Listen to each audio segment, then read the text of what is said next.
Hey, does this sound familiar? You got one device that lets you catch the game live, another that lets you stream your favorite shows.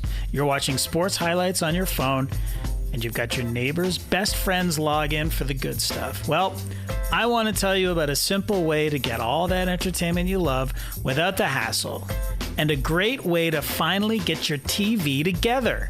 It's called DirecTV Stream and brings your live TV and on-demand favorites together like never before, so you can watch your favorite sports, movies, and shows all in one place. That means no more juggling remotes and no need to buy another device ever again. And the best part? There's no annual contract.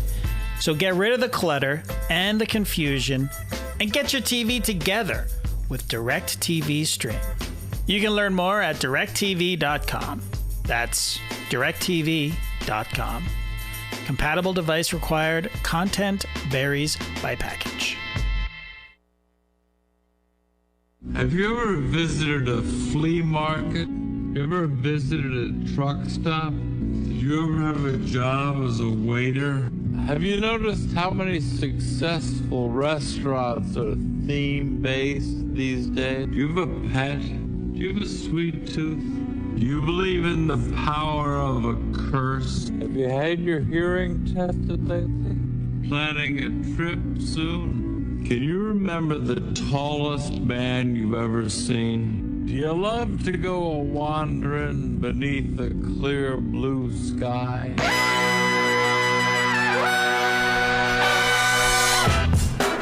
Good morning, sweet world, and welcome to the No Dunks podcast on the Athletic Network. It's Friday, January 21st. Because I'm still giggling from the cold open. These are rattling me, JD. This is the Drop Podcast, January 21st. Let me try that again. I'm JD Skeets, and alongside me, as always, Taz Mellis. No drunks in here. None. I've probably said a few of those things. For actually, sure, I have. Yeah.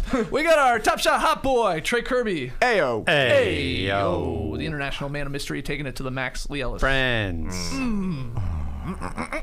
And finally making the magic happen, super producer JD. Hello. There he is, and here we are. JD, I gotta say, I think that was your greatest week ever when it comes to cold opens. Really? Yeah. Wow. Yeah. Every That's single one great. of those was a banger. Yeah, any chance I have, I like to try to submarine the show as soon as it starts. Like, just blow it up the moment it happens. So it's always a good show when that happens. Shout out to the stream team joining us live right now on YouTube. Subscribe, like, comment, share the show. Email in your NBA questions to nodunks@theathletic.com. We're going to hit the beach a little bit later on this Drop podcast. Grab yourself some No Dunks gear if you haven't already. Go to nodunks.com. and get yourself an athletic subscription. Go to theathletic.com/no. He's wearing a shirt. That's great. Perfect. That's why. Yes, that makes sense. Okay, on today's Drop, we're going to talk about Daryl Morey's latest comments on the Ben Simmons situation. Yeah, I avoided that one this morning. No, in the dog, I want your take on it as well. It's a big fark. Mark. 20 A's this time. We're going to take a look at the latest All-Star voting fan returns. I believe the fans have 1 day left to get their votes in because we find out the starters next week, but we'll talk about those. Like I said, we'll hit the beach to answer some of your questions, and we got some rapid fire fun. But let's start with the games from last night on Thursday. There were only 3. We'll start with the Suns rallying late to beat the Mavericks 109-101 to sweep their 5-game road trip. A really entertaining game. It was close down the stretch, but the Suns pulled away. Yeah, I mean, Chris Paul, the reputation he's carried over these last few years especially is when the game's close, when it's crunch time, he's going to take over. And that's basically kind of what happened again there last night. Now, he only gets credited with 1 assist, but he got a couple of hockey assists in there, and also Bismack Biyombo got some free throws on an incredible pass there from Chris Paul. But the Mavericks did everything right for basically 42 minutes of this game. They had a good lead. They went into halftime with some momentum. They scored Reggie Miller like 5 points in the last 5 seconds there off some sloppy play from the Suns. But then when the game had to be won, Chris Paul really just said, give me the ball, guys, and everybody just get to your spots and we'll make this work. And if you look at Phoenix in that second half alone, they had 2 turnovers. So it wasn't necessarily that they sort of shut Dallas down because Dallas was still scoring. but it was like the Suns just did not turn the ball over themselves. They made so many high-quality possessions that, again, start with Chris Paul, but don't necessarily only go through him or finish through him. But I think he sort of sets the tone for that team. It's like, take care of the ball, get good percentage looks, and we'll close this game out. And Bismack Biyombo, again, I mean, playing some very important minutes there, had a nice dunk, rolls to the rim, just doing what he is supposed to be doing for this team, because they picked him up off the scrap heap, and now they've got him for the rest of the season. And he may go on to win a championship. I mean, that'd be a great story if that was to happen for him, because this guy just understands, like, all right, I was out of league. Now I've got one of the greatest point guards ever who's going to involve me in plays. He's not just out there as a pylon. He's like, I'm going to need you to do things, and he did. So the Phoenix Suns, I dug into it a little bit more this morning, because it's no surprise. Again, crunch time is when they really excel. They've had 18 games of crunch time. They're 15-3. They're shooting 60% from the floor during crunch time, 38% from three. They've turned it over 9 times. 9 times all season. That's amazing. In crunch time. So that's the thing, is if a game is close and Chris Paul is on your team, the chances of you winning are exceptionally high. And again, Dallas have been playing really well. I thought this was going to be another quality win. They've beaten the Bulls, they've beaten the Warriors, and it looked like that. Luka picked up some sort of a neck injury there. He made no excuse for that, and neither did the Dallas Mavericks. But ultimately, the difference here was Chris Paul just was another master. 10 points and 1 assist, as I say, had way bigger impact than those numbers in that fourth quarter. But really quality win here from Phoenix. Yeah, the way the Suns finish off teams ties into an email we got from our man Gourmet Spud. The email is there a term for what the Suns keep doing? Letting a team hang around for 3 quarters and believe they have a chance until they absolutely pants them when it comes to closing time in the fourth. It's sort of like an in-game version of the douche-bag sweep. Let a douche-bag sweep. One team wins one game, the other team just sweeps the rest of it. It seems purposefully disrespectful. Like when you were a kid and you would race your dad and he'd let you hang around for a bit and then he'd run around and start running backwards and just beat you at the end. This could be called the old backwards dad, or maybe getting Chris Paul'd. You guys probably have a name for it. Gourmet Spud, we absolutely do not, but that's great. Not bad, though. The old good analogy. Backwards dad. Yes, it's great. The old backwards dad. I love it. Honestly, like, Bismack Biyombo is too good right now. I can't see Bismack Biyombo have that big of an impact in a fourth quarter. The guy went to the free throw line. He hit one of his free throws. It bounced up in the air, and he squatted down like, let's see if this goes in, as if Bismack Biyombo is suddenly an incredible free throw shooter, but he went 2 for 3 in the fourth. He had a major impact. I don't know. Chris Paul, I think JD should play center for the Suns. He would get some easy layups. He would suddenly be able to make free throws just at the line. Anybody who's out there in the 5 spot is going to be good playing alongside Chris Paul. JD, what do you think about that? Set a pick and then just run to the rim. Could you finish in the NBA if Chris Paul's passing to you? Like get the ball in the basket and finish? Yeah. Absolutely not. Absolutely not. Disagree. I think you could. I mean, serves it up so nice. Yeah. Just seal and dunk. I mean, do it, man. Maybe if I practiced a little, maybe. Yeah. Well, let's see if we can make that happen somehow. Because I believe again, it would work. Because you want to see if we can make it happen? Yeah. I don't know how. I don't know how. Okay. Things are a bit crazy right now. I mean, we're seeing Joe Johnson back in the NBA. Maybe they'll just say, "Hey, we're going to get this podcaster in and see if he can run some pick and roll." I also love the idea that you were like, Suns are trying to win Biyombo a championship before Chris Paul. One of the greatest players of all time. Now let's get Biyombo. Look, the point being in that set, like Joe Johnson was like, okay, we just need a guy, fill in and play. Biyombo's now come in the same sort of scenario, but he said, listen, look how I can actually help this team. And the team's like, okay, great, we will keep you for the rest of the season. This wasn't just we need you for a couple of games until our other guys come back. Yeah. So you talk about Chris Paul taking over, and that always seems to come up when we talk about a Suns win, because you're right. It's just he's got the ball in his hands. He's going to make the right decision.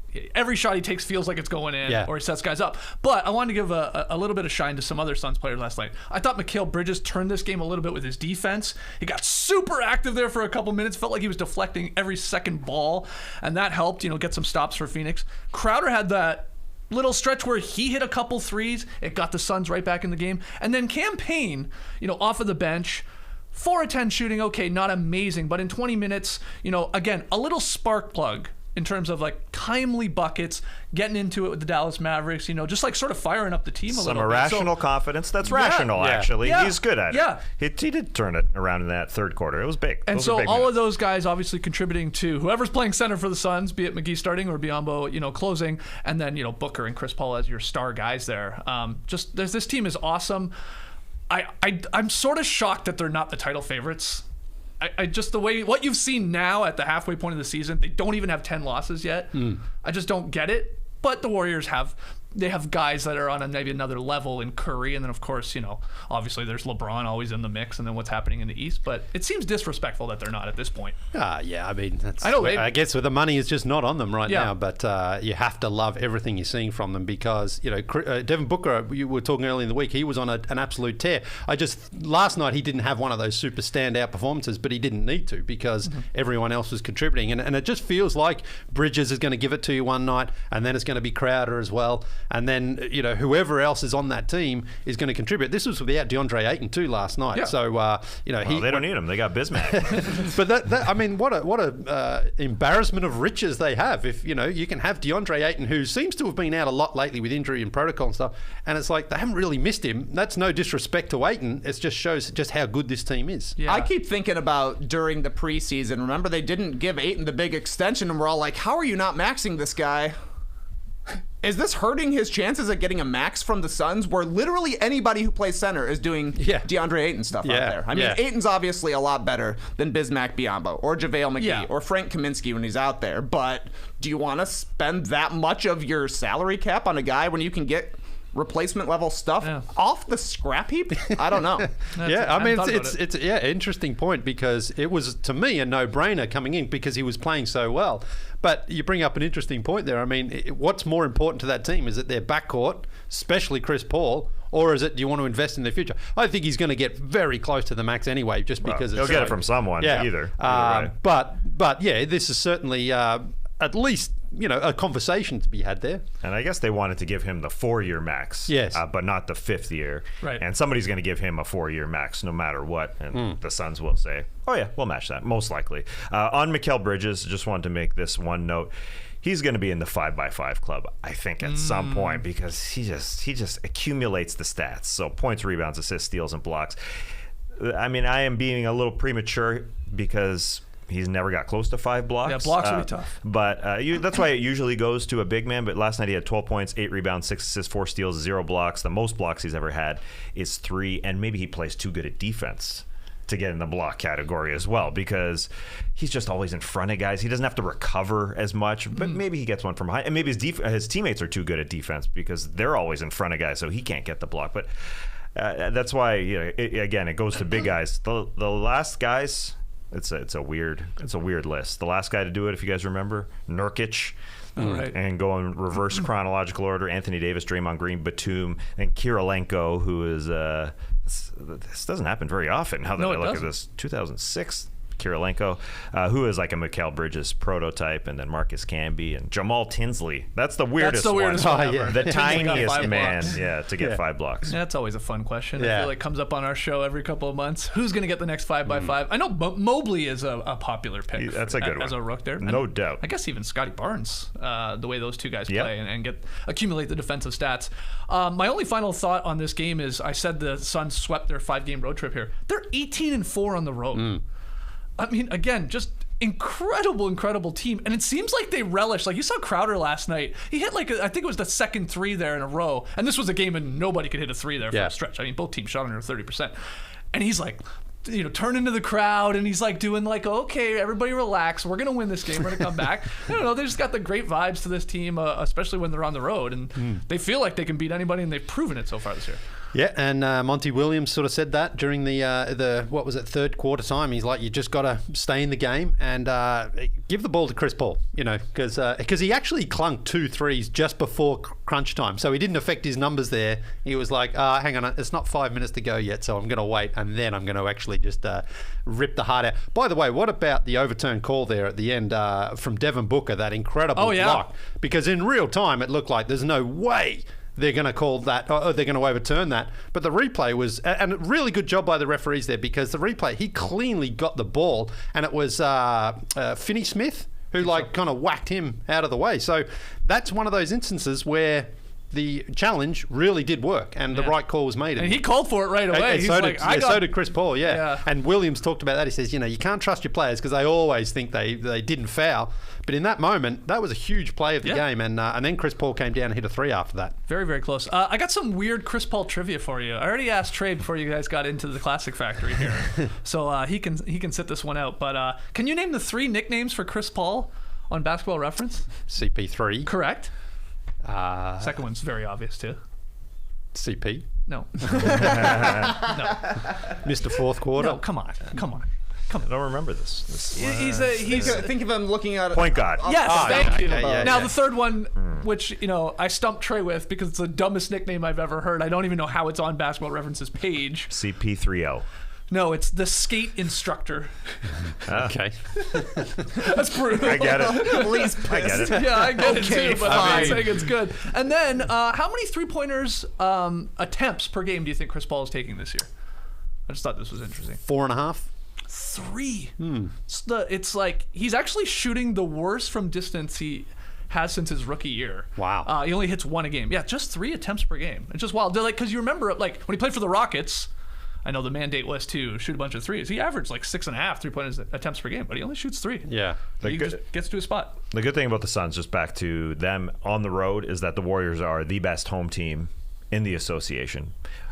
Not only by record, but how they're smacking teams at home. They have a big chasm between how good they are at home and how good they are on the road. Mm-hmm. So, bodes well for the Phoenix going into Golden State in the playoffs if they do match up.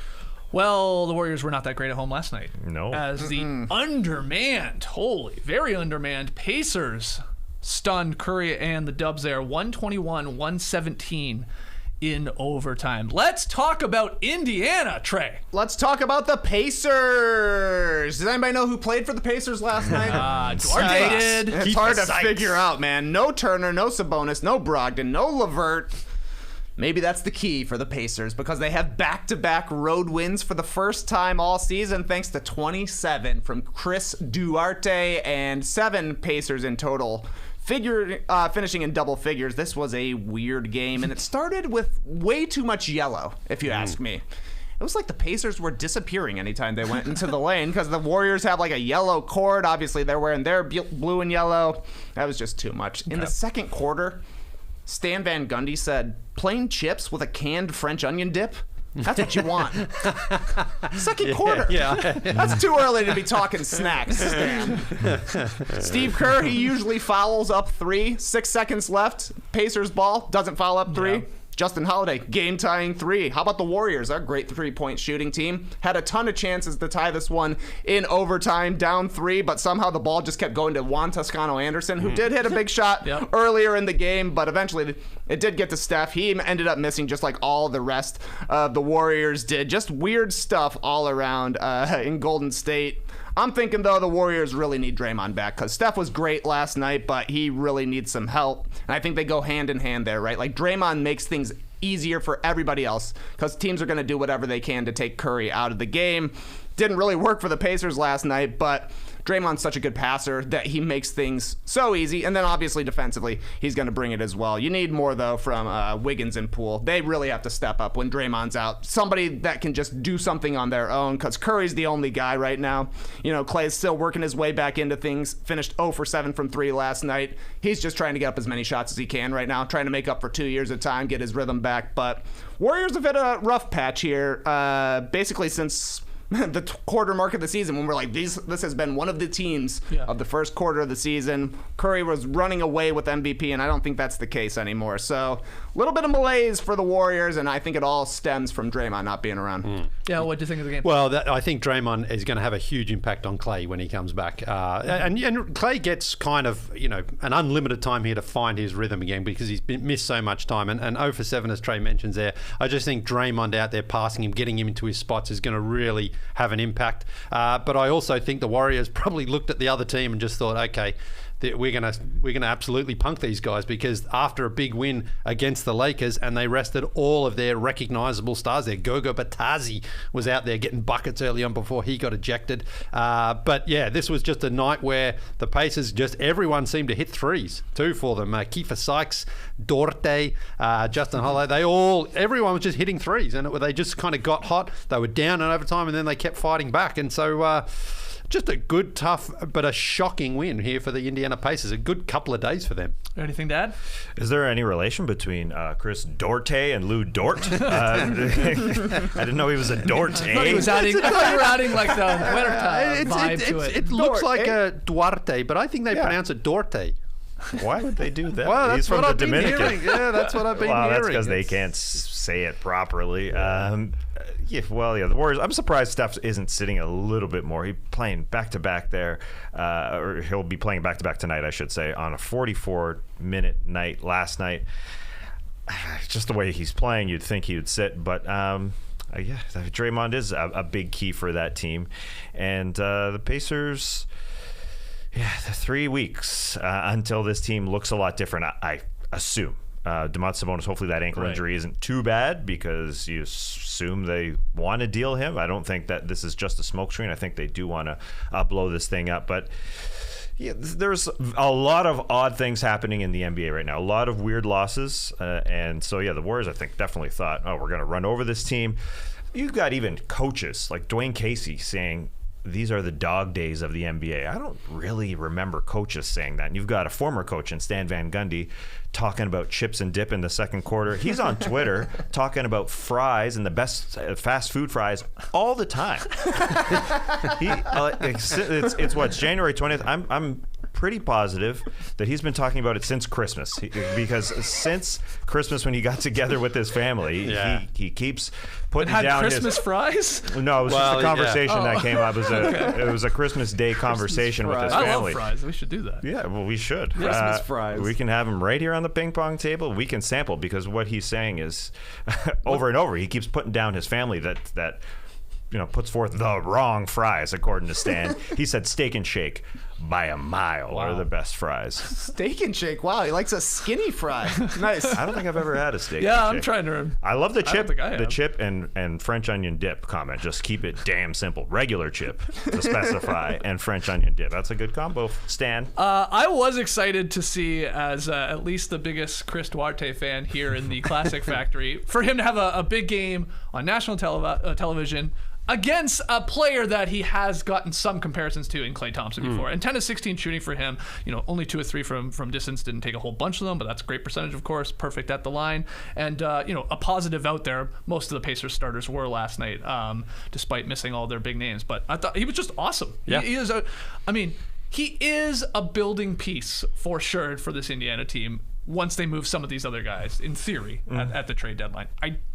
He'll be there after February 10th. I'm pretty confident. I think he will be. He should be. He should not be packaged in any other sort of deal. I think that would be silly, because I think they have a really, really good player. And as I've talked about, I think he's just going to be a really solid player. Is he going to get to Klay Thompson levels? Probably not. But, a poor man's version of Klay, that's still a damn good player in the NBA. And he can play for a long time, I think. All right. Agreed. All right. I thought I was going to get some pushback on that one. Good. All right. Final game from last night. Valanciunas and Josh Hart lead the Pelicans past the Knicks 102-91. The Boo Birds were out in MSG test. Yeah, Josh Hart of the Pels joked that it felt like the Pels were playing 6-on-5 because the Knicks weren't playing together. He said, quote, they weren't on our side, but they weren't on their side either. a good comment from Josh Hart, that via our Will Gilroy at The Athletic. Yeah, the team seems a little discombobulated. They're just not together. And the big worry is, in terms of the Boo Birds, Julius Randle with the New York Knicks. Since it was just over 2 weeks ago where he got booed at home, and then he put in a basket, came back down the floor, and gave the old thumbs down to his crowd. Since he hasn't talked to the media. He talked to the media that night, and then 7 straight games he has not spoken to the media via our Fred Katz. I figured that's only post game though. Post game, yeah. He's talked after a practice once during that time. So one practice. There's got to be more. There's got to be rules implemented. Maybe they've kind of gone out the window with the COVID protocols. But for him to only talk to media once in 2 weeks, some people handle New York well, and it just feels like Julius Randle isn't one of those guys. It's easy to say that now after an All-Star appearance, an All-NBA appearance last year, but the fact that he had 4-point night, and so it's easy to jump on him now. But that thumbs down in retrospect after a make, I think that's important. After make, he said, "I can do this," and now he is totally disconnected from the team. Now they were 22 and 21; they've lost 3 straight. But I think this is a big worry that as Josh Hart pointed out, that team ain't together. I mean, it's easy to see for a guy on the floor, on the opposing side of the floor. So that's a worry. They can win enough games, and that's why they were 22 and 21 to be around 500 team. But it doesn't feel like they're going to be that same team from last year that surprised teams and was 10 games above 500 when all was said and done, because they went on a 20-10 run to finish the season, which they could still do. Right. They could still get 10 games above 500 and be that team no one wants to play in the playoffs, but it doesn't feel like the same team. It was like what we've seen from the Knicks earlier in the season, where the starters all deep into the plus minus, and then their bench had to come out and at least give them some sort of competition there to get them back into the game. But Julius was just bad last night. Kemba Walker also, he really struggled. Fournier has gotten them out of jail a few times this season. He really didn't do anything for them last night. Barrett had an average game. Yeah, honestly, like 2 Knicks players played well last night. Yeah. Mitchell Robinson and then Grimes in getting them back sort of into the games, though they never were going to win it. And the Pelicans just, they've obviously been playing better lately than when they had at the start of the season, but they just kind of worked hard. That was really all it was. It wasn't like one guy particularly sort of went out there and just absolutely torched them and was on fire. It was just like they made shots, they moved the ball, and the Knicks really sort of, once they get down in that hole like that, it's so hard for them to dig out, especially again when Randle, their star player, is just not giving them anything. I mentioned when we had Chris Herring on the other day, there was a play against the Timberwolves where he was fighting and scrapping, and the crowd was sort of like really behind him, because they will support him when he's putting in the effort, but last night it just didn't seem to be there. So there was no energy from the crowd, there was no energy from the players, and that's just a recipe for disaster. Are the Knicks going to make like a panic trade here at the deadline after floundering a little bit? And I mean, what's your any opinion on that, Trey?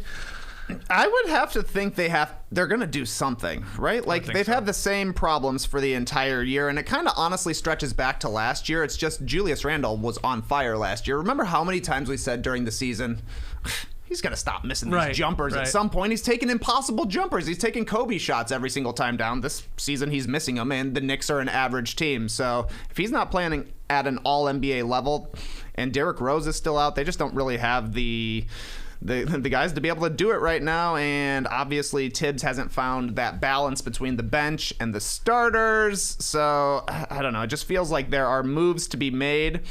Just who's really interested in the Knicks guys? That's kind of the question. Right. Like, could somebody be interested in Alec Burks? Maybe so. Obi Toppin seems like he would have some intrigue around the league just as a young guy who can run and get out on the break. Emmanuel Quickley seems to me like the guy that you would want to keep if you're the Knicks, but we'll see if something changes, because they're kind of just stuck in the middle right now. And then Tibbs has to implement Cam Reddish too into that bench starter rotation, which is going to be tough. They got a lot of wing guys for sure there on that squad. Maybe what Julius Randle is doing here is what I proposed the other day on the podcast. He won Most Improved last year. Okay. Maybe he's purposely trying to just miss every shot this year, like really tank it, play like garbage. Everybody's on him. He's getting upset with the fans, but then bounces back next year and somehow wins Most Improved. Oh man, that's a real commitment to the Most Improved. You got it. That's what you want, isn't it? I'm the only guy who's won this twice. I want to stand alone. That'll get you in the hall. Just a shitty performance there by the Knicks all around. Nice Pelicans win. Valanciunas doing big man things there with the slick back hair. I love that he's still rocking that, and that's good. They're incredibly, the Pelicans are still alive after we thought they were done after like 10 or 15 games. We thought this season was a wrap, and no Zion, and they're still winning enough. 17-28. Okay, that sounds like a shitty record, and it is, but in the West, 16-16 after a 1-12 start. Yeah. Like, if you don't botch the first month of the season completely, they're in the mix, and they still might be in the mix. All right, let's get to some news. I got some questions off some of the headlines, guys. We'll start with Daryl Morey. Sorry, Lee. He jumped on Philly radio on Thursday. He acknowledged several times that he understands fans' frustration with the Ben Simmons situation. Morey was firm, however, though, Tass, in explaining why he does not believe the Sixers absolutely must deal the All-Star guard here before the deadline. In fact, Morey called a pre-deadline Simmons trade, quote, less likely than likely, end quote. Now, he had a lot more to say, so I'm interested to hear your takes on maybe some of the other things he chimed in on, but what'd you make of this lengthy interview here from Morey?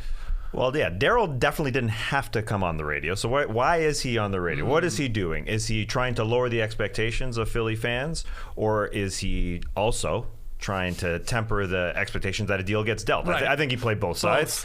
He played both well. But he also said Embiid is so good that maybe all we need is a top 40 player. I like how he evaluates players like us. Like he puts them in a ranking like 1 through 500, but he lowered it. He lowered the level of player. Right, from 30 to 40. Yeah. So what he's trying to say is, don't expect a top 40 player, a top 30 player, top 20 player. Maybe a top 40 player. Okay. So I think he put that in play. He also put into play, the deal is not 100% gonna happen. So he went out there to placate fans. I think he understands what position Joel Embiid is in. He's 28 years old very soon, and he is playing at a top 7 player level. Daryl, what do you think? I think, right now? Okay, top top 5. Sure. Yeah, I guess he's popped Curry there for a sec, but anyway, this is Daryl just playing both sides. Unlike a guy he used to work with, Sam Hinkie.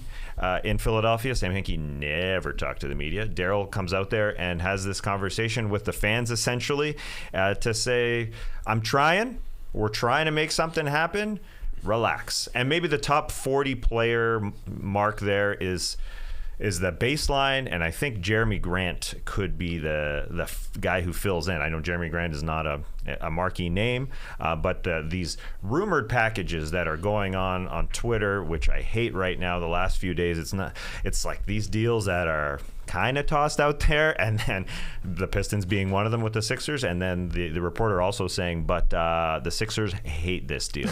So why is it on Twitter? Basically, every deal goes on Twitter, and one party don't like it. So I'm not sure why we even see those deals, but one was the Pistons with Jeremy Grant, Sadiq Bey, who I think is a really, really great shooter, even though he's dropped off here in year 2, and then other stuff for Ben Simmons, and I think that's sort of the baseline player, Jeremy Grant.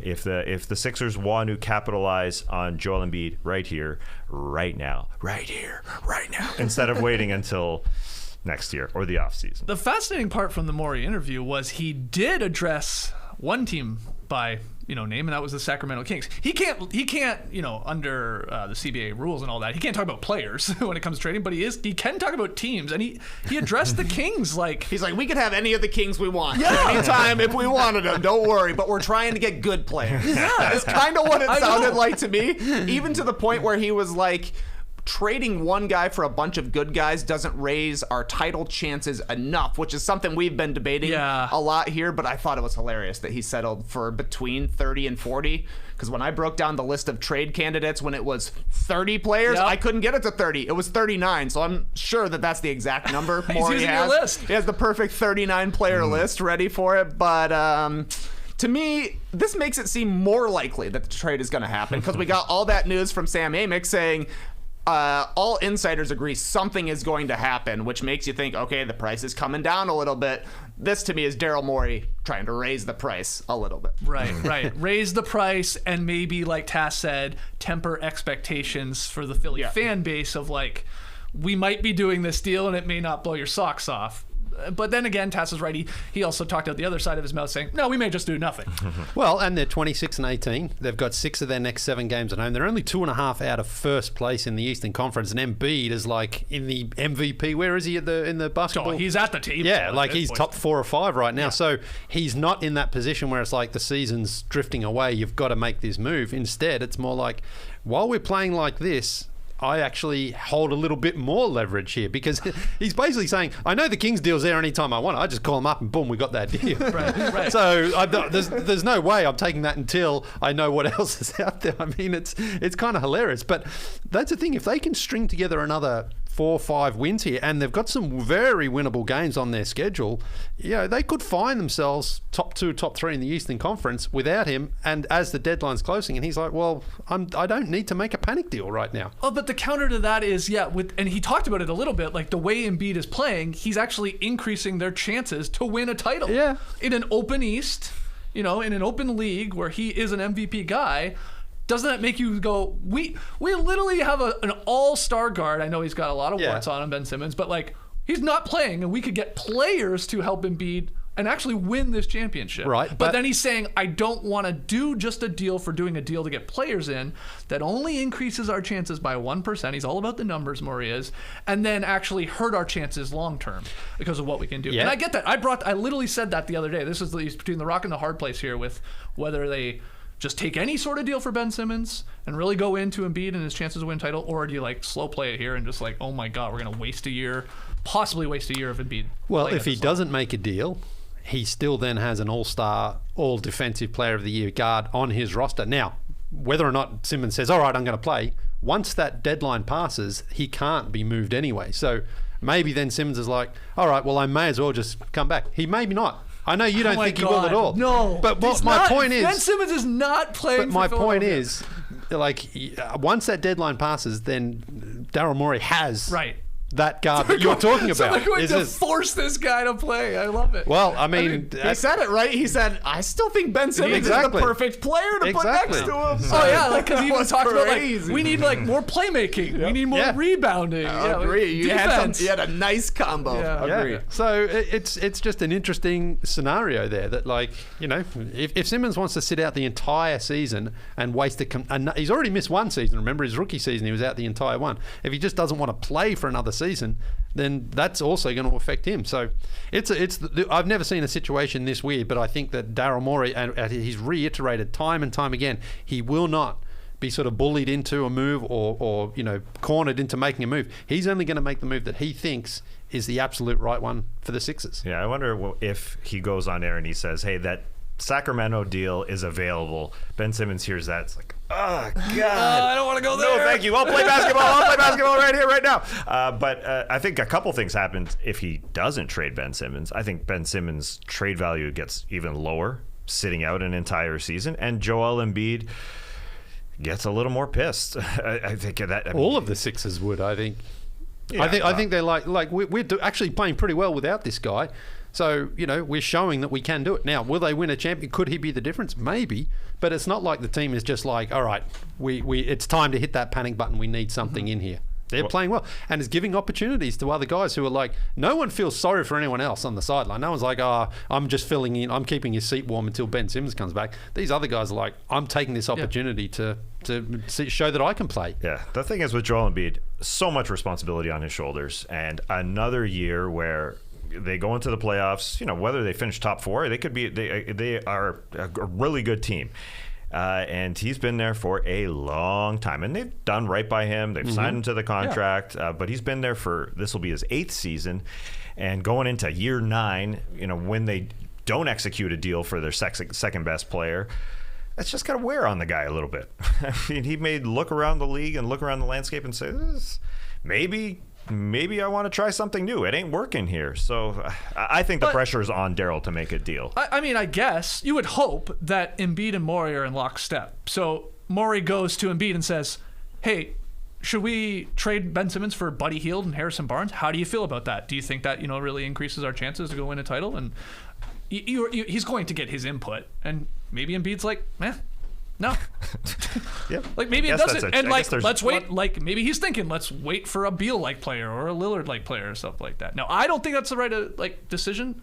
I think what's going to happen here if he's not moved is Embiid is going to be asked to do way too much in the playoffs. He's going to, it's going to catch up to him, and they're going to go out earlier than they probably should. And then it's like a big waste of a year. That's what I think is going to happen if they don't trade Ben Simmons. And you would be helped out having Hield or Barnes or these type of players, Jeremy Grant, whatever. Absolutely. But maybe I'm wrong. And maybe Embiid will be like, no, fuck you, Skeets. I'd take us to the title with Ben Simmons or not. So we will see. I mean, it's a tough decision. I get it. But it's all matchups, though, too, isn't it? I mean, I think if you're Embiid, you look at like the Bulls and the Nets, and you think those two matchups he can dominate. even if they don't have home court advantage. A little bit tougher against the Bucks, but that's where that's where the East is. Whether Ben Simmons is on that team or not, the advantage the Sixers have is when the other team doesn't have a big that can slow him down. Yeah.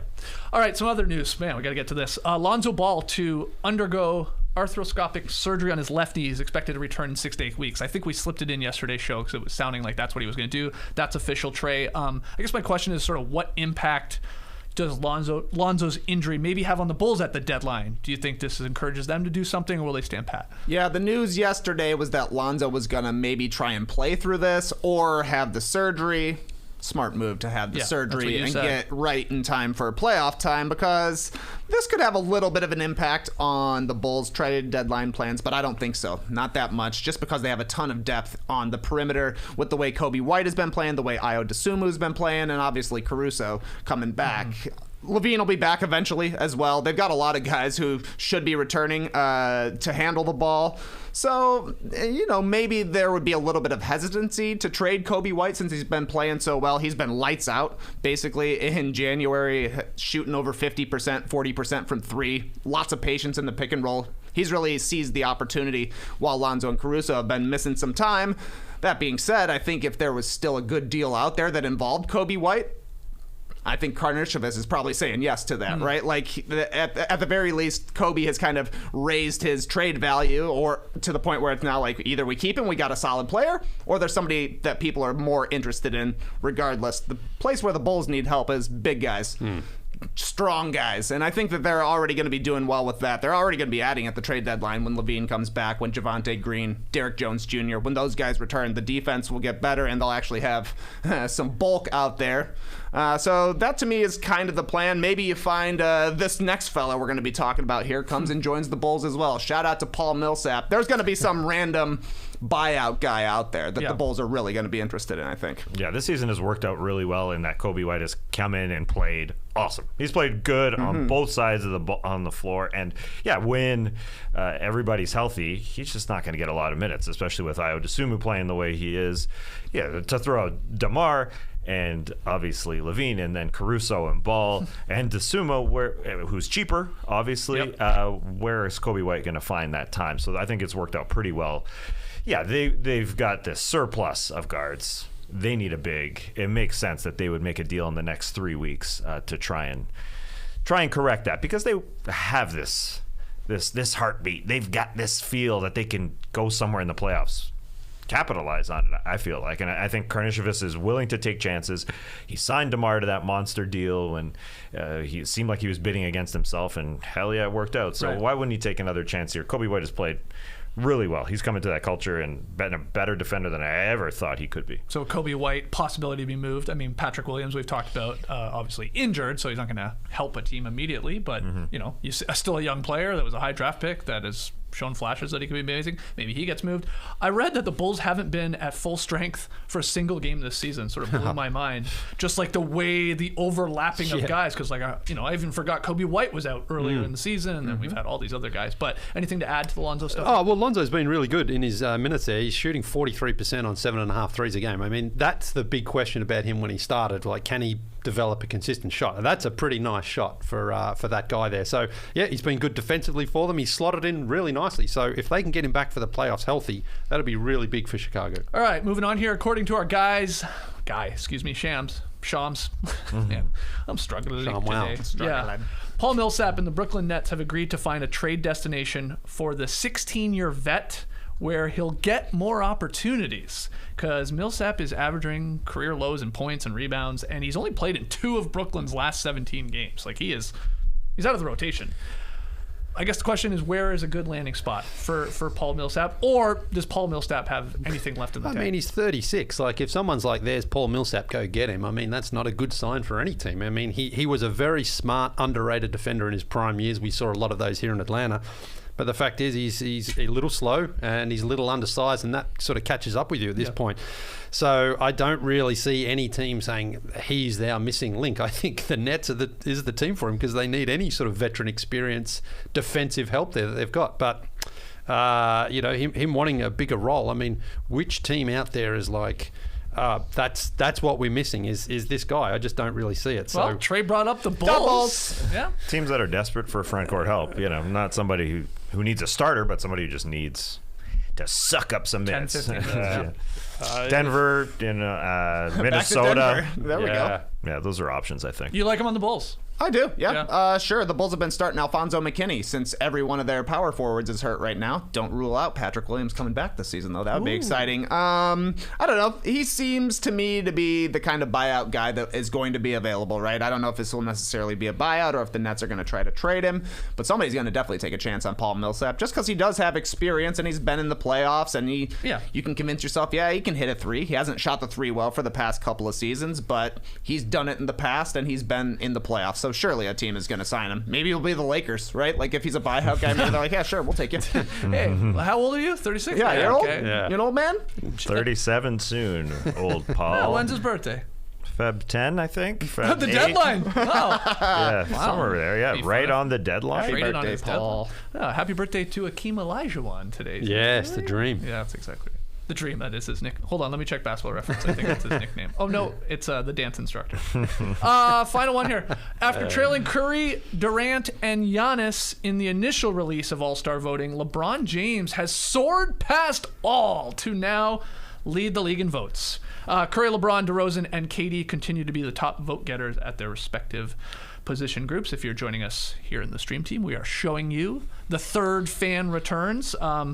Again, I'm pretty sure fan voting ends tomorrow, and this will count for 50% of the vote when it comes to the starters. You get 25% going to the players, 25% going to the media. They ended on Saturday night. Yeah. Weird. So it's very soon. So Saturday night, it's your last time to vote. Nice. 11:59 Eastern, which is weird. Why Saturday night?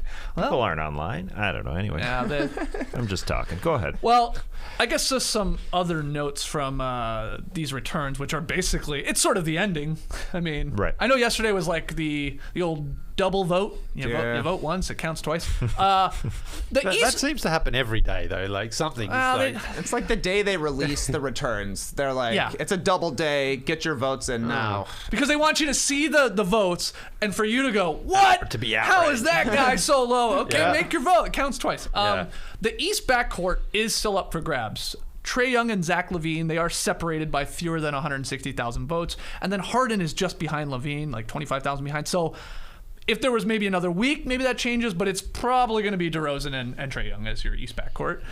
So you're going to have KD, Giannis, Embiid, and then those two guys. In the West, LeBron, Jokic as the two forwards that are locks. I'll get to the third in a second. Backcourt, it's Curry and Morant. It does not look like Luka's going to be catching him anytime soon here. But that final Western Conference forward spot, it's weird because Wiggins is there. So he's probably going to hold on to that lead with no Paul George. I mean, Paul George hasn't played since Christmas. But who are the media and players going to vote for in this third spot of the front court of the West? Because I don't think it's going to be for Wiggins, but I will admit, when I start looking at all the other names, I'm like, who the hell are they going to pick? Maybe Rudy Gobert, which a lot of us had when we were making our all-star starters. Maybe it's Draymond Green instead of Wiggins, but he's out. I said Paul George. He hasn't played in a long, long time, so I don't think it's going to be him. Karl Anthony Towns, they're a 500 team. He's got good numbers. I'm not really sure what the media and the players are going to do here, and I'm starting to... I don't know. You might be right. Maybe Wiggins is starting this damn game, which is really strange to me if that's the case. Yeah, I used to be in that camp that Wiggins could get the start even after the players vote, which they're not voting for Wiggins, or the coaches or the media votes, but I don't think so. No. I think Draymond Green or Rudy Gobert Draymond Green's going to be way higher on players ballots. Yeah. And on the media ballots. Yeah. So that should temper it, I think. And they're not voting for a couple weeks until Draymond Green comes back, Rudy Gobert's back, but it's going to be close when it comes down to it. Probably. It's probably between Wiggins and Gobert for that third spot, I would think, just because the next three in between Wiggins and Gobert are all injured right now. It's Anthony Davis, too, right? Maybe Melo gets some player votes? Yeah, you bring up a good point. Players love Melo. He's probably their favorite player, right. So I don't know. The fact that Green is so far down, that factors into the equation. It's a numbers thing. Yeah, if he's 7th or 8th, Yeah, that's a true. factor. It does. Yeah. I thought you were talking about the actual difference in votes, but no, you're right. They do the calculation. So Gobert's screwed then too. I mean, he's pretty ninth down. or something right now. Yeah, he's pretty low. They're not voting for Paul George. They're not voting for Anthony Wiggins Davis. starting the All-Star game. Just honestly, start Luka. Yeah, that's what I was going to say. Honestly, It's Chris Paul or Luka. It really should be. Luka for sure. Because Luka was listed as a power forward in seasons gone by. Power I know, forward? it was. Because I remember seeing first that. Season? Yeah, I'm not sure if he's still listed as that right now, but you're better off doing that than putting someone less deserving in. Luka should be in there because who cares about the positions? Nobody cares. It should be the players just most deserving. So, yeah. Okay. I like the fact that LeBron is back number one, though, because he wasn't for a while, and he needs to be drafting because he kicks everyone's ass every year. He's a good drafter. Yeah, he's like the Masai Ujiri. Nobody wants to draft against him. Has he lost an All-Star game as the captain? I don't think so. Yeah, I'm not sure. I'm not sure, but Luka is listed as a forward officially on NBA.com/guard. So, but as we just showed you, I know. I mean, it's the same thing with DeRozan there, which was weird. Yeah. What happens with Durant? He's leading on the other side. Yeah. Does he partake in the draft? I think he did that once before. He's too. the other drafter, right? Yeah. Even if he's injured? I thought he already Doesn't did that. matter? Yeah. Because he's not going to play. injured. No, I know, but I thought he did. I thought he already once before was the captain and didn't play in the game. Oh. I maybe have Don't that know. wrong, but yeah, I would assume so. That's weird. Okay, you want LeBron as the All-Star captain again? Yeah, you don't want, I like him on the mic. You want fresh blood. Oh, he's really good at it, as you said. You want but- fresh? I mean, Yeah, a little he's bit. I think comfortable. Curry would be just as good. Yeah, I think. Yeah, I don't know if Curry wants to. he's done it once. He's drafted. We'll draft. They'll Curry draft. versus LeBron. Sorry. I'll say apologies to Zach LaVine. You said he's 150,000 down. Yeah. I've botched my vote for him twice. What do you mean? I don't know. I don't know how to vote on Twitter. The last 2 times there were double days. I got a Zach LaVine in, but I didn't put a hashtag, so apparently that doesn't count. Oh. Then yesterday, I got another double vote in. I put in hashtag Zach LaVine and hashtag DeMar DeRozan, only to be told there can't be 2 players. Oh, in the jeez, tweet. you have botched Yeah, it. man. How do you do this? I thought it was supposed to be easy to vote. There's all these rules. Trust me, they got finders out there. If I type Zach LaVine and DeMar DeRozan in the same tweet, I think they can figure it out. Right. But Yeah. I mean, Sorry, Zach. obviously those were over 150,000 retweets Yeah, on both. you're very Come on, popular. it'd be You're an very easy. influencer. Yeah. All right, well, let's take our first break. When we come back, we're going to hit the beach to answer a few of your questions. Don't go anywhere. I love a quiz.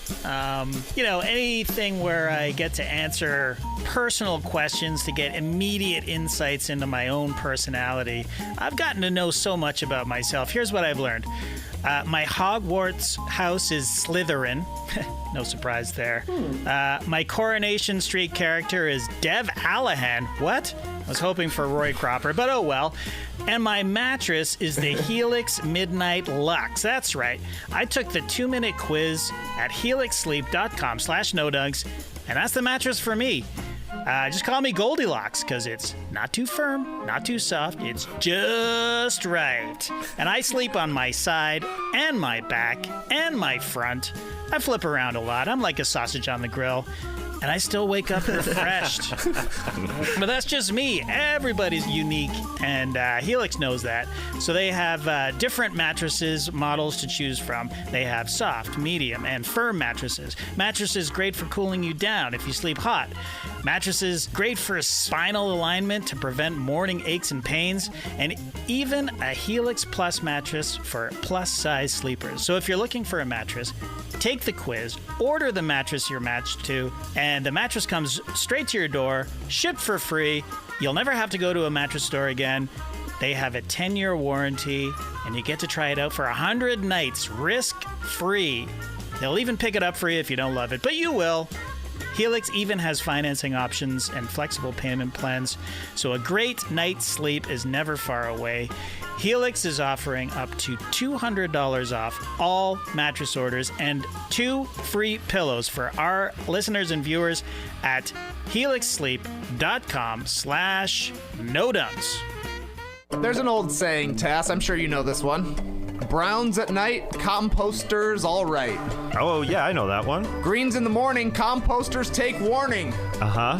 How old is this saying, you ask? Looks like about 3 hours. But it's AG, and by AG, I mean all good. And also, Athletic Greens. With one simple scoop of Athletic Greens, you're absorbing 75 high-quality vitamins, minerals, whole food-sourced superfoods, probiotics, and adaptogens to help you start your day right. I love that word. Adaptogens? Adaptogens. I think we all need more adaptogens in our life. You don't want to become fixed in your ways. No. So you need to adaptogen to the changing world out there. Nonetheless, this special blend of ingredients supports your gut health, your nervous system, your immune system, your energy, recovery, focus, and aging. AG1 is a small micro habit with big benefits. I like to stack it with a few other micro habits, waking up early, getting a workout in, hitting that AG1 to make one big super habit. It's an easy way to step up your gut health, and you know we love gut health around here. To make it even easier, Athletic Greens is going to give you a free 1-year supply of immune-supporting vitamin D and 5 free travel packs with your first purchase. All you have to do is visit athleticgreens.com/nodunks. That's athleticgreens.com/nodunks to take ownership over your health and pick up the ultimate daily nutritional insurance. All right, back with No Dunks in the Classic Factory here on a Friday. It's very cold here in Atlanta today, so let's hit the beach and warm up.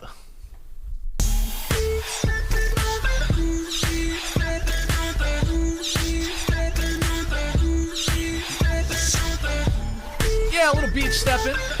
Only place to go, the beach is, to read your emails and your tweets. Send them in, nodunks@theathletic.com, or tweet them in @nodunks_inc, or leave them in the YouTube comments. All right, first one here from Ben in Berkeley.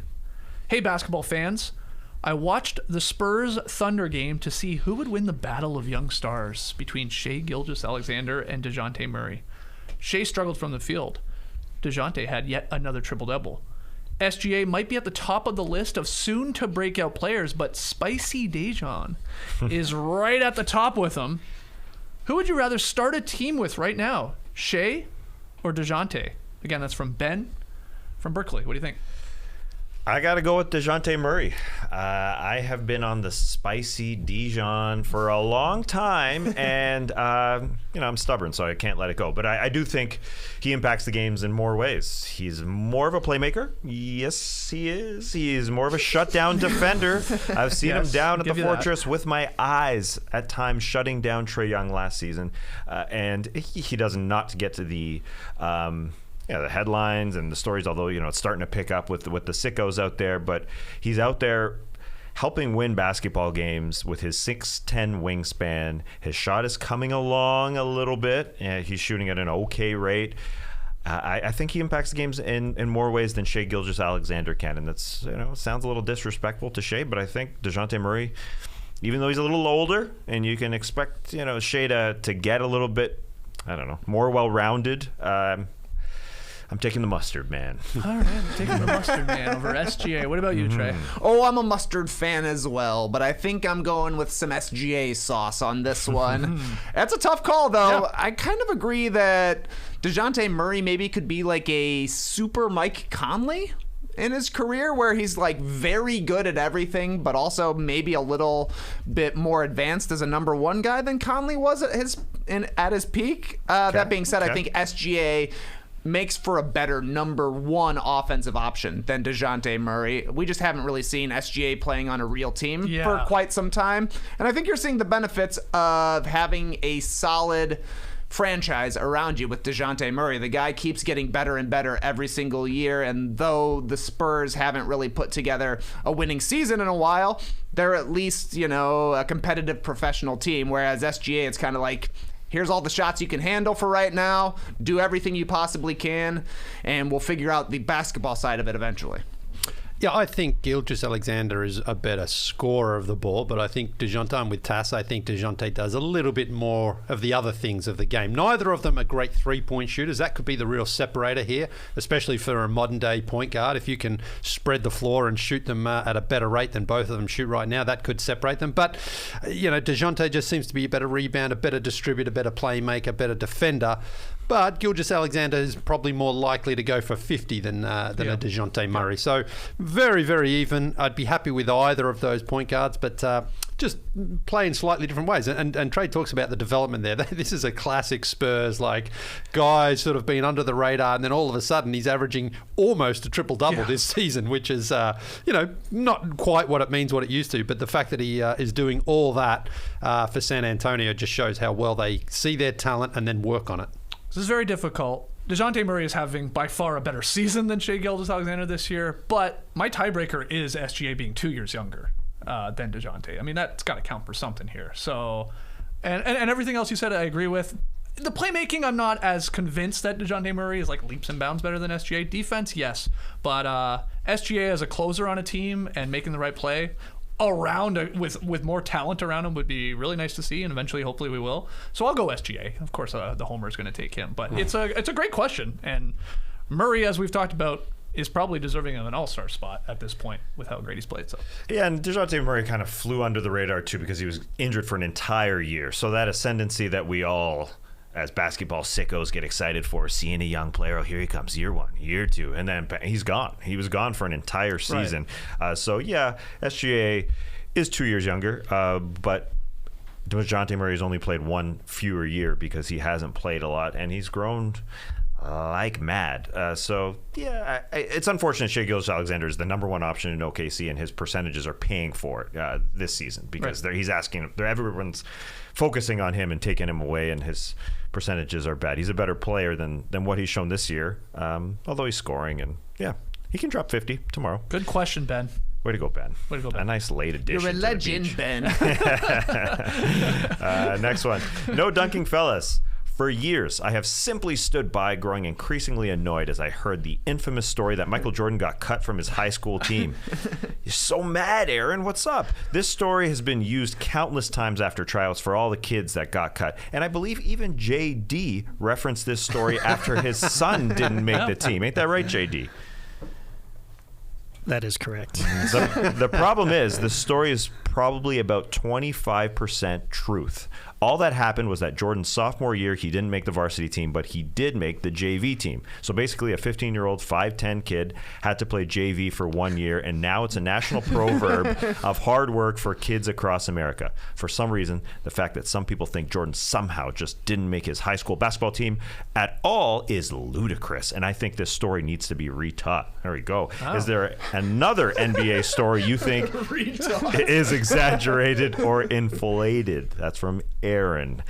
Lee, what do you think? Yeah, I agree with him first off about the Jordan stuff, but that doesn't matter. We just want to believe that, like, man, some guy cut Michael Jordan out there. That's what the legend is, isn't it? Yeah, and he used that to fuel him to be this player that we all adore. And he grew 8 inches over the sun that he was. But anyway, my story is the greatest thing that ever happened in the NBA was the Raptors winning the championship, because prior to that, there was so much like the NBA hates the Raptors, they hate Toronto, they hate Canada. The refs are always trying to, which was all true. And that's it. They came through and beat the Warriors, the Dynasty Warriors as well. Like that to me just now ends any of that talk you can ever say that the NBA is like, we've got it in for Toronto. We don't want them to win. We don't want them to succeed. We don't want any good players to go there. What can you say now? Right. They've been on top. They were, I think, as well, technically the longest reigning NBA one-season champs because of the, so they actually held on to it for longer. But that to me was always something that I've disagreed with some of my Toronto friends in the past, especially in the playoffs, when they would lose the first game. See, it's rigged. They don't want the Raptors to win. And I'm like, it was rigged? Did they watch those games? No, it was like they would always have home court advantage and lose that first game. I'm saying watch the games. They just played like shit most of the time. That was what I was always pushing back on. And whenever there was a controversial call, if it did go, it was like, see, all this bias against Toronto. Never true. Certainly not true now, and I just think it's great that the Raptors. I will always say they won a championship. How do you explain that then? Was that just like here you go, we'll give them a championship? No, they didn't do that. The Raptors beat the Warriors. 5 seasons in a row. The Warriors in the finals. One of the greatest teams ever, and somehow the plucky Raptors got a championship out of nothing. Okay, that's a good one. Do you have an answer for this one, Trey? I still want to know what was up with LeBron James's elbow in the 2010 playoffs. The guy shot lefty free throws in the playoffs because allegedly his right elbow was too hurt. That was weird, man. The guy was shooting left-handed in the playoffs, and it kind of just flies under the radar now because, it was 12 years at this point. LeBron has added to his legacy since then, but that was weird. You don't shoot with your other hand in the playoffs. Yeah. He was faking it. Interesting. Yeah. He continued to play the rest of the playoffs, shooting with his right hand. Yeah. He just did it to show off in one game. A little drama. Admit it. Yeah, he just admit it, LeBron. That's the playoffs. You just reminded me. That's where a lot of these fables get fabled, and then they fly under the radar. There's just a lot of them. Like the Warriors had something going on in the locker room when they won the championship in 2018 or 17. David West said it afterwards, and then we never heard that story. So maybe there's something going on, but it's always the time where things get blown up a little bit, and then we don't hear about it. But yeah, there's always something going on in the locker room. I definitely exaggerated something with the Raptors. I always tend to say that if Vince Carter wasn't a Toronto Raptor, who knows if that franchise exists? That franchise would still exist. I think that's a bunch of hooey. They had great ownership back then. They forced Maple Leafs fans, the ownership did, to purchase Raptors tickets. So there was a built-in system there that there's no way they're leaving because all the Leafs fans there's a lineup from Toronto to Vancouver for season ticket holders for there. So I think that's, even though it's nice to think that Vince saved the franchise, I think they would have been entirely fine and they wouldn't have gone the way of the Grizzlies. But this is a real tough question. You guys with good answers there. I had to go to my man Ryan Setton and ask him, and he brought up the fact that the Brooklyn Nets moved from New Jersey, and there was all this hype around the Brooklyn Nets in 2012 that, oh man, they're going to New York. Of course they're going to have this huge fan base. It just hasn't worked out that way. In terms of people going into the stadium, you just can't manufacture that. 2012 till now, so this is season number 10 for them, and even just wipe out the last few seasons where things have gone really weird. The highest attendance, even in 2012-13, was 16th in the league, so middle of the pack, and they were dead last in 18-19. I think that was the Kenny Atkinson year with Karis LeVert and Joe Harris making things happen. So the team wasn't great, but last in New York, so they've never even been in the top half of the league. So that was something that's sort of exaggerated, I guess, and I guess it's something. It's true. It's like you can't manufacture fandom. Well, Knicks fans will tell you that was always going to be the case. I remember them saying, it's like, yeah, you can come here. Yeah. Ain't no one going to care about you. That's crazy, though. They haven't been in the top half. That is wild. There's a lot of people in New York yeah, that exactly. aren't Knicks fans, I would assume. Well, tourists, for crying out loud. Yeah. But even they want to go see MSG, baby. That's right. It's the place to be. Yeah, they would be number 2. You'd know that in New York. Yeah. But better than the Mets or something, have some sort of fandom. Do people go to Shea Stadium? It's not what it's called anymore, right? Citi Field? Yeah. Citi Field in Queens, yeah. I love how you just go to the bullpen and call on Rhino for these. It's nice. Anything, It's like he just seems to have a knowledge about fan bases, apparently. Sure. Yeah, he threw some other ones out there, but not that great. Not good. Like that no, we got there. Next question here. With the way Kyle Kuzma has been performing, I'll start again. With the way Kyle Kuzma has been performing this season and the way Westbrook has struggled to fit in with the Lakers, do you think LA wishes they could say, tradesies backsies? What are some other notable trades you think a franchise wishes they could take back? Or what's something you've seemingly traded up for and wished you just stayed with the original? Cheers, lads. Every day is a 5-star Friday when I'm listening to you.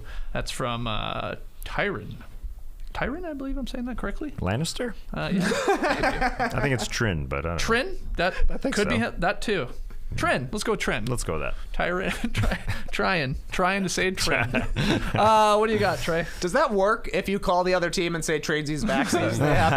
they have to swap your players back? It worked for the Pistons and Bowl. Yeah, sort of. Sorry, tradesies backsies. All right, fair enough. As long as they haven't played a game, we're running it back.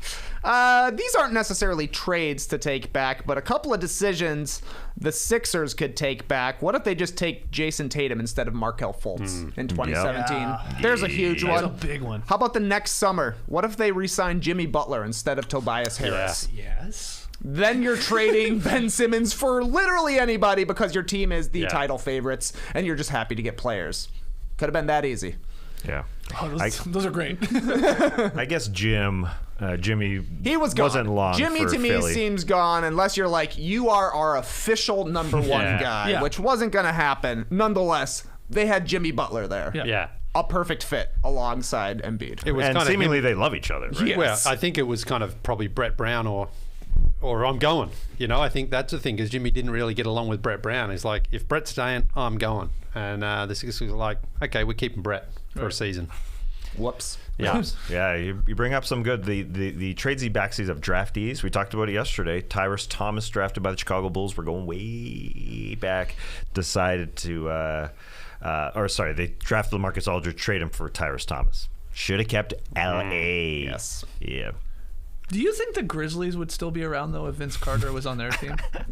Just to, like, sort of meld these Probably. together? Yeah, that's an interesting one. He was on the Grizzlies, Vince.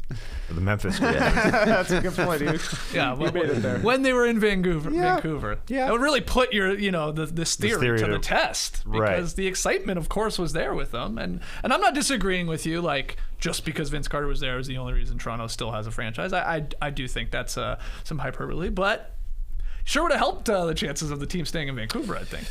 Yeah, and that's David Stern's biggest regret when he was alive. It's what he kept saying in interviews, even after he was commissioner, that one of his biggest regrets was Vancouver not existing as a franchise, because it's a great town. But they didn't have a great fan base. Now, if Vince was there, things could be different. It's a little more exciting than Sharif Abdul-Rahim and the BB and Dickerson and Michael Dickerson. They pulled the plug real quick on a franchise. They sure did. 6 seasons. See ya. Let's go to Memphis. Small, obviously a very small market, and it's a great place to drive to. I'll tell you that. It's real fun games in Memphis, but yeah, it is unfortunate for Vancouver, and they're not mentioned at all as a possibility of expansion. Well, unfortunately for them, because Seattle's right there, and the Sonics need to come back first. Different country, though. Well, yeah, Seattle I know, first. Seattle gets it first. Seattle gets it it's first. It's like a 4-hour 100%. drive, right, or something. Yeah, I've taken it. Yeah. That's good. You've done nice that drive too? Yeah, I did. Beautiful drive. Gorgeous. Washington State.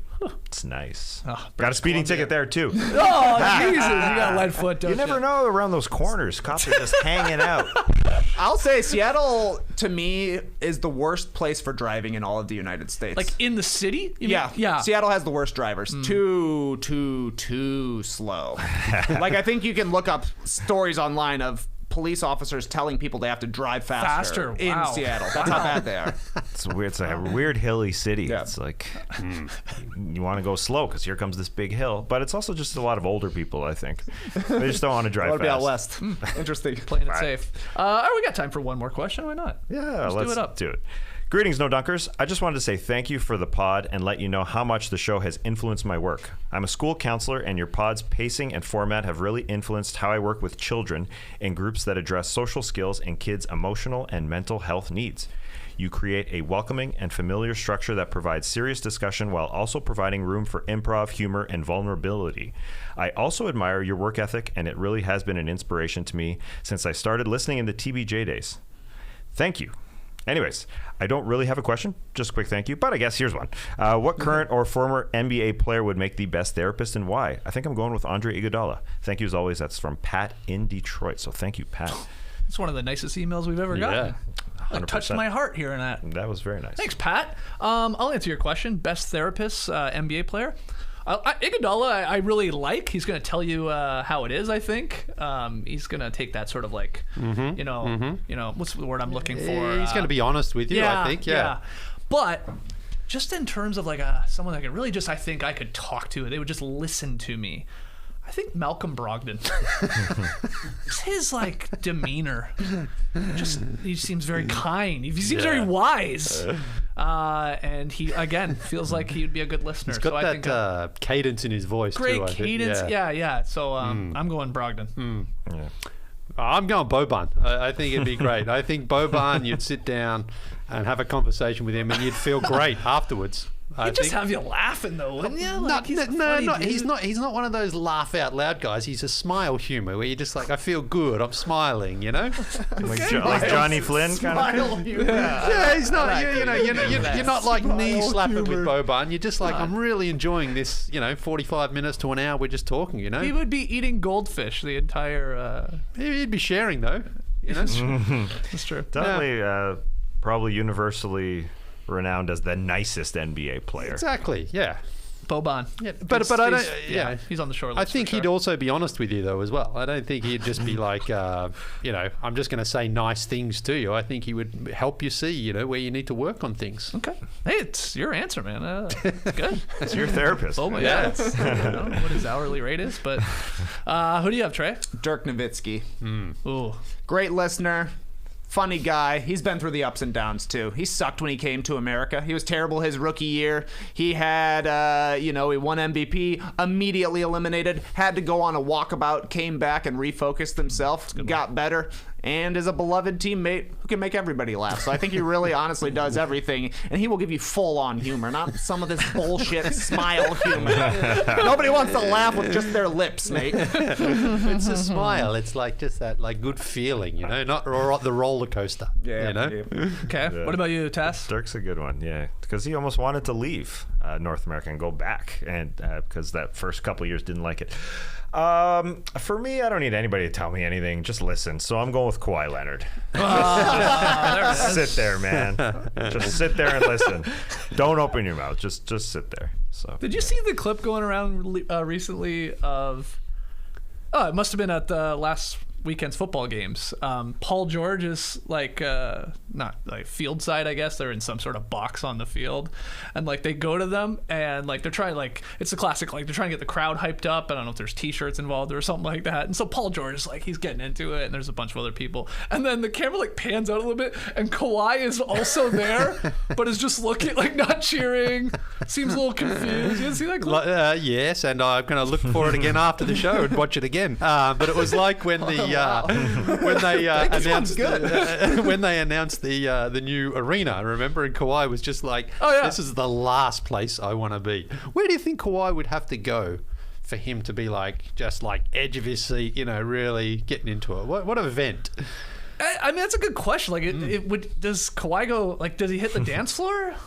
Like, at a wedding. I believe 90% of dancing's in your face. So with Kawhi, that'd be tough. Because he'd just be. I know. He might have some moves, but if his face isn't into it, it's like.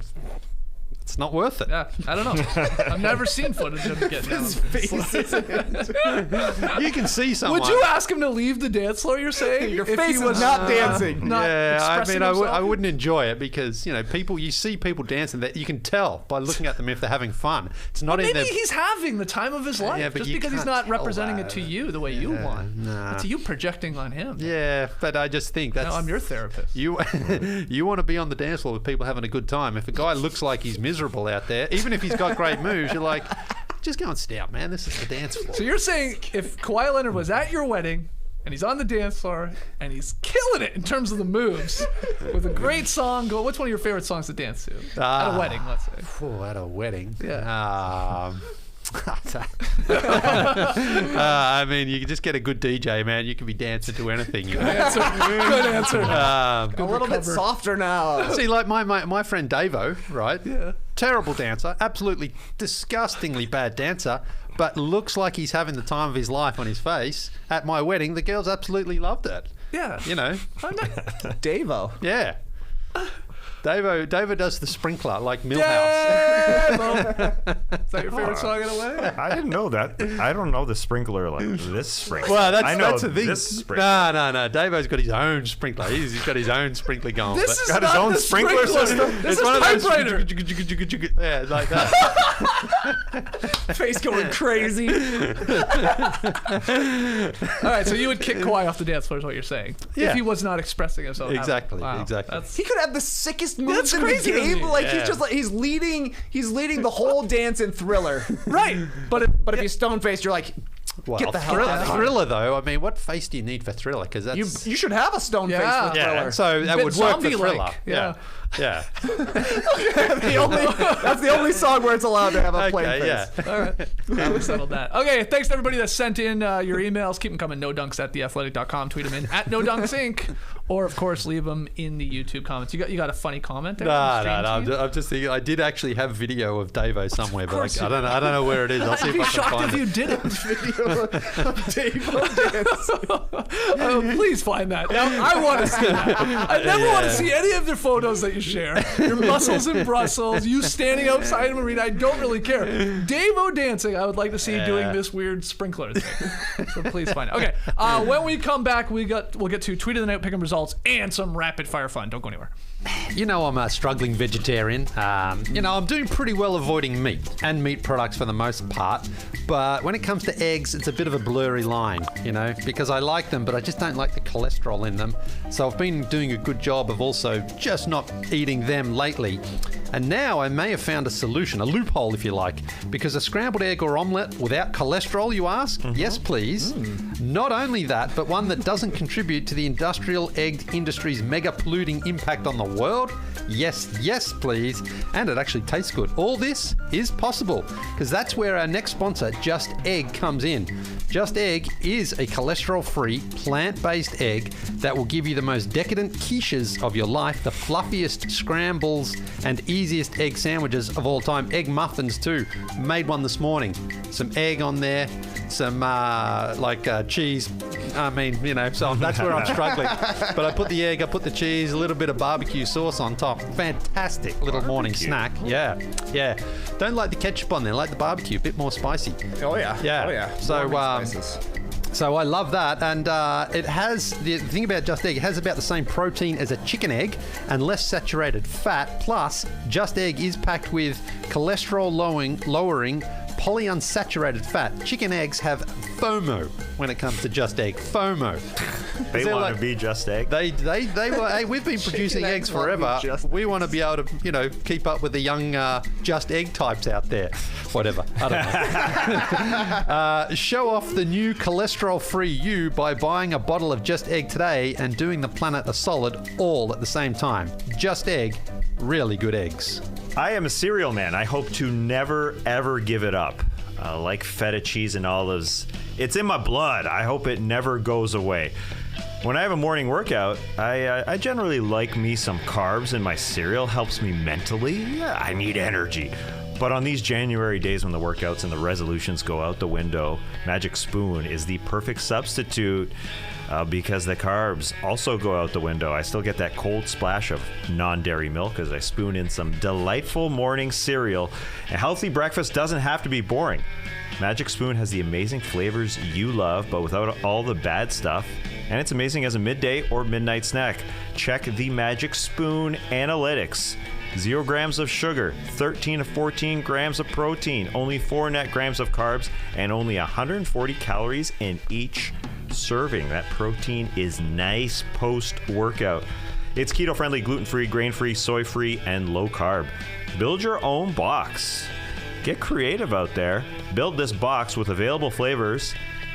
Custom bundle are cocoa, fruity, frosted, peanut butter, blueberry, cinnamon, cookies and cream, and maple waffle. Cookies and cream and maple waffle, you say? Well, they were first introduced for a limited time, but like a No Dunks wedgie NFT, they sold out extremely quickly, and because of that, cookies and cream and maple waffle are back permanently. Go to magicspoon.com/NoDunks to grab a custom bundle of cereal and try it today, and be sure to use our promo code NoDunks at checkout to save $5.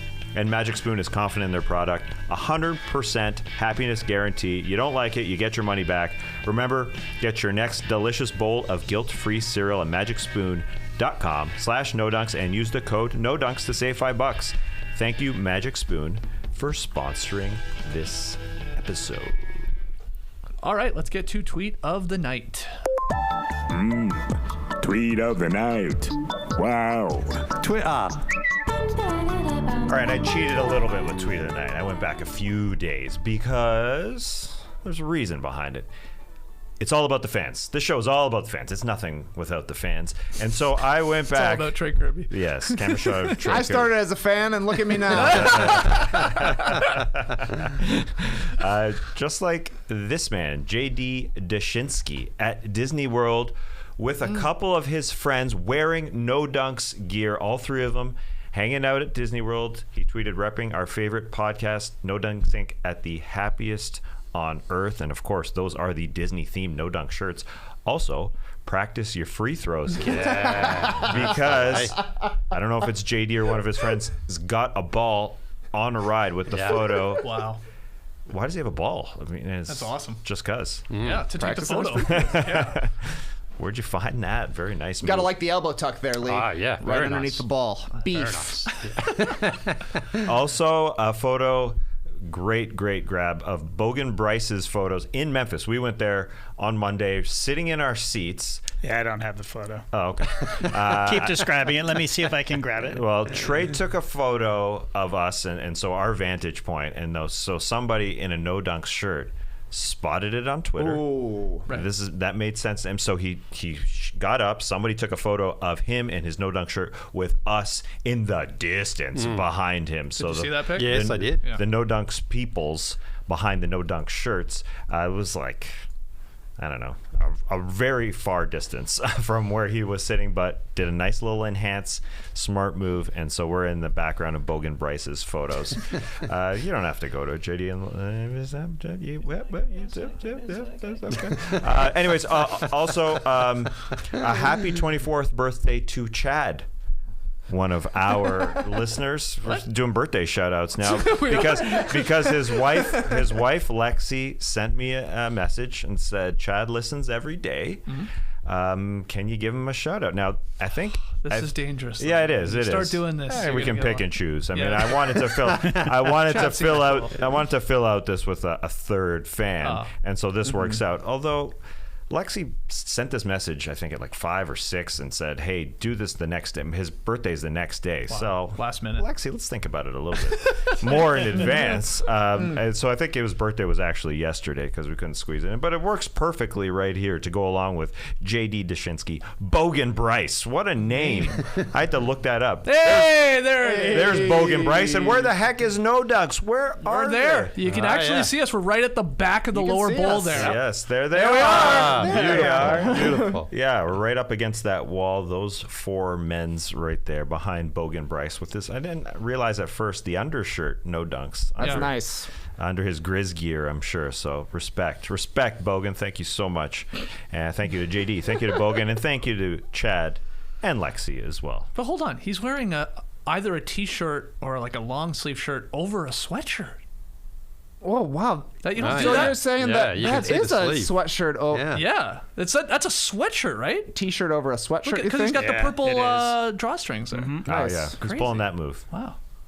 There was a lot of No Dunk shirts. There were. In Memphis, too, I think.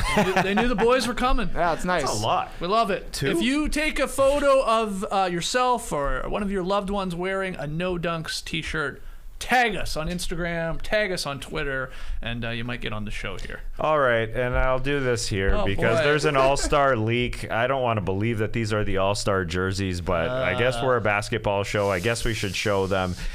This is from M. Moreno 1015, who went into some store in Los Angeles and saw this all-star jersey, which could be the all-star jersey, not definitively the all-star jersey. It could be a leak. Because it could be not a jersey whatsoever that they wear. So this could be, I don't know what the heck this thing is. I don't like the look of it. Also, Anthony Davis, he's not an all-star this year. It is weird. I saw my favorite comment on these, if these are real. Haley O'Shaughnessy at Haley O something on Twitter said, "This is a Swiffer pad." Yeah.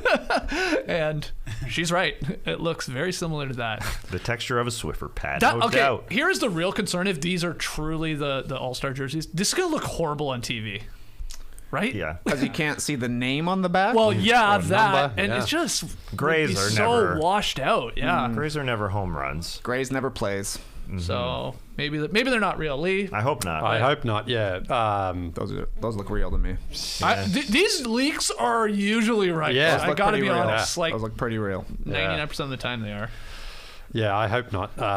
It's the 75th anniversary. I mean, maybe they could have at least had a mashup of all the other jerseys together. You know what I mean? Would have been better than that. Yeah. It's got a big old NBA logo on the front. I'll tell you that much. No doubt you're watching an NBA All-Star Yeah, that's game like the Craig Hodges All-Star game. You know, where everyone's just playing for the NBA today. Yeah. Pick up results from last night. It was the Suns-Mavericks game. Tass was the only one to take the dogs in the Mavs, and it was looking good for a little bit, Tass. But as we talked about off the top of the show, Suns ended up covering. So that's a win for me. It's a win for Trey. It's a win for Lee.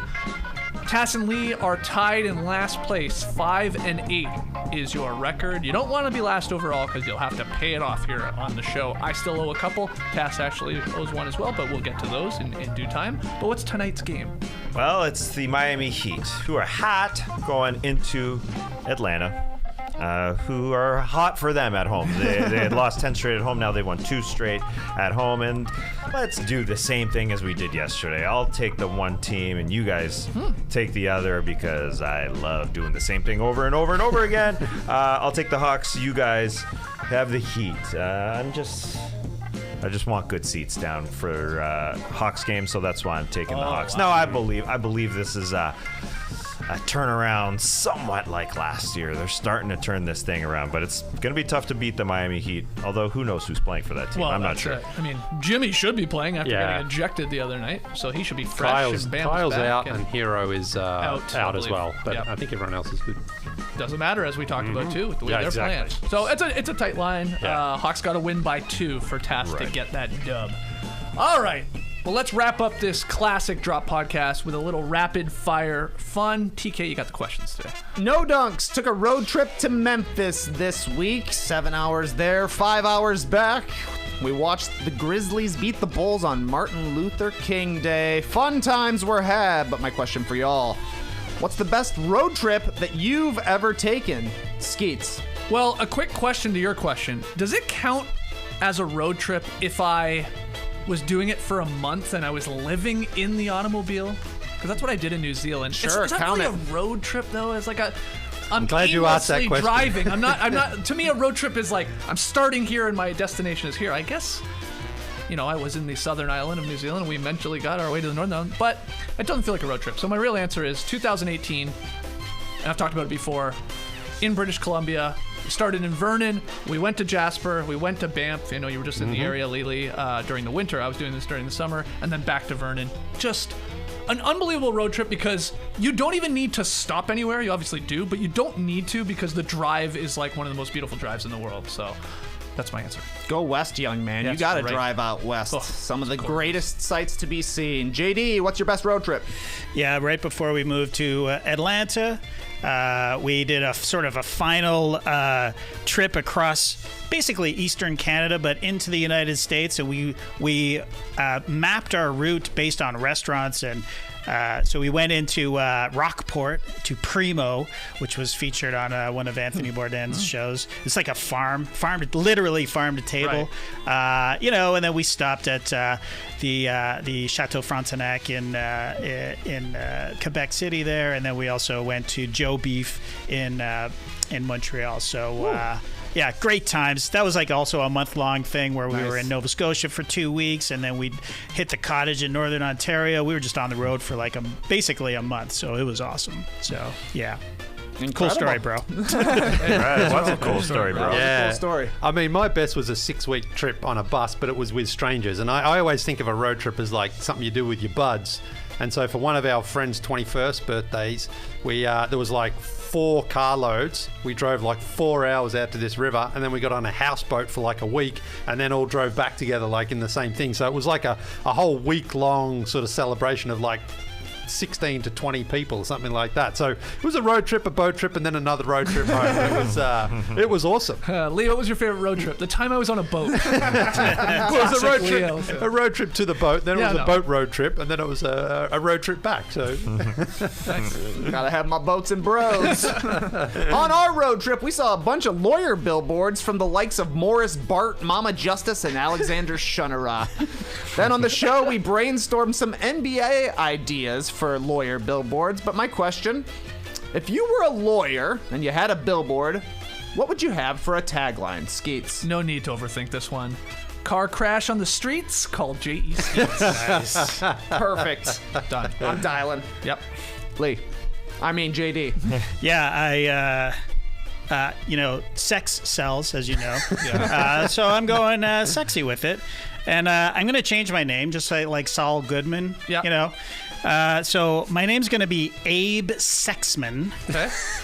And it's really, I'm also not overthinking it. It's Abe Sexman. I'll get you off. Oh, that's good. Wow. 1-800-SEX-MAN. 2 N's. I think you could probably actually call that number and get an answer. I think you're right. Careful. Lee, what you got? yeah, so if you're driving around on the freeway, sometimes you need like more than one billboard to get your message across. Right. So I've got 2 billboards. My first one is just you got someone to sue, and then 5 minutes down the road, call Lee. Jesus, man, why didn't you guys tell me you're doing graphics for these? I should have done one. That'll do. Oh, that's good. Look at that photo. Awesome. That reminds me of that photo. Have you ever seen the? I love these guys, but there's a great Nate Duncan, Danny Levine pic where they're playing basketball and passing. You got the vibes of that pic right there. Strutting around. Oh, jeez. You really nailed the throw your jacket over your shoulder pose. Perfectly timed, in stride and everything. Come on, leave that up too.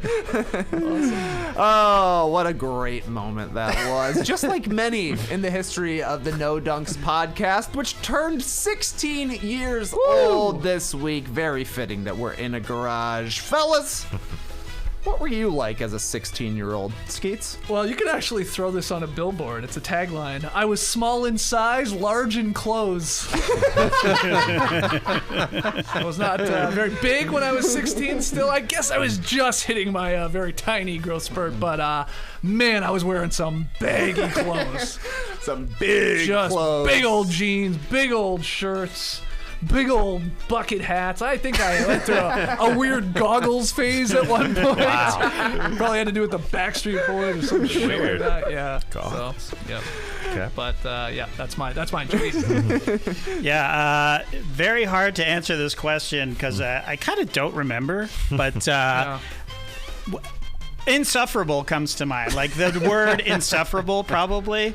But I went looking at some pictures just to sort of jog my memory, and I came up with a couple here. I'm going to just put them up. Oh, yes. I think basically I was into denim. That's me on the left there. Jean jacket on top. Jeans below. What year is this photo? This would have from? been 87. This looks like it's Why from is the it black and white? 1930s. Yeah, we were. This was in Paris, France. We were on a high school trip, and so I'm it's an talking to artsy my photo. man Jesse McNelly. There, we are denim bros through and through. Cool. There's me. Oh, look at Wow. You look like you are in a band. Yeah. An 80s English sort of punk band. Or Yeah, Flock of Seagulls. Yeah, maybe a that's little. it. That's it. There's my man Miguel. Almost the exact same jacket, I think. Yeah. And then this is the insufferable part. So that's me. It's 16, 17. I'm not sure exactly when, but this is like late 80s. So, yeah. I thought we were gonna get a JD on Degrassi photo. These were great. Oh man, I got some footage I could maybe pull up for you. Oh yeah, God. when you were on Degrassi. Oh yeah, that's a good call, Tess. That's all right. That was great. I is love the your- black and white artsy photo. Is from your Harry. oldest son 16 right now, JD? No, he's turning 16 in July. So pretty close. Okay, Pretty yeah. close. Does he remind of yourself? When I'm looking at those pictures, kind of. Yeah, because that's what I'm Yeah. seeing. Yeah, that and the insufferable part. Yep. I'm kidding. He's the best. He's the best. We should all chip in and get him a jean jacket. Yeah. Gotta remake Just those like photos. that. Yeah. What do you got, Lily? I've got a couple too. Apparently, I was a big Oakland Raiders head when I was 16 years old. I don't remember exactly why, but there I was typing, learning to type at school. See, we had the old electronic typewriters I there. had one of those. Yeah. LA Raiders, probably. Oh, was it back LA then. Raiders? Yeah. Was it? Yeah. Okay. But I was a basketball fan as well. Here is our high school team. We finished runners up when I was 16. There's State runners up. yeah. I don't know why I've got a watch on in the photo.